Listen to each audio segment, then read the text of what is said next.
వందనములు. ఈరోజు మరో దేవుని వాక్యంతో మీ ముందుకు వస్తున్న మీ సత్యోతమును. కీర్తనల గ్రంథము 40వ అధ్యాయము 5 నుండి 11వ వచనం వరకు. యెహోవా నా దేవా, నీవు మా ఎడల జరిగించిన ఆశ్చర్యక్రియలను, మా ఎడల నీకున్న తలంపులను బహు విస్తారములు. వాటిని వివరించి చెప్పేదని అనుకుంటున్నా, అవి లెక్కకు మించి ఉన్నవి. నీకు సాటి అయిన వాడు ఒకడును లేడు. బలులనైనను నైవేద్యములనైనను నీవు కోరుటలేదు. నీవు నాకు శివులు నిర్మించి ఉన్నావు.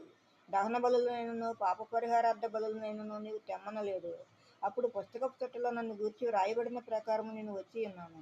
నా దేవా, నీ చిత్తము నెరవేర్చడం నాకు సంతోషము. నీ ధర్మశాస్త్రము నా ఆంతర్యంలోనున్నది. నా పెదవులు మూసుకొనక మహా సమాజంలో నీతి సువార్తను నేను ప్రకటించి ఉన్నానని నేనంటిని. యెహోవా, అది నీకు తెలిసే ఉన్నది. నీ నీతిని నా హృదయంలో నుంచుకొని నేను ఊరక ఉండలేదు. నీ సత్యమును నీ రక్షణను నేను వెల్లడి చేసి ఉన్నాను. నీ కృపను నీ సత్యమును మహా సమాజమునకు తెలుపక నేను వాటికి మరుగు చేయలేదు. యెహోవా, నీవు నీ వాత్సల్యమును నాకు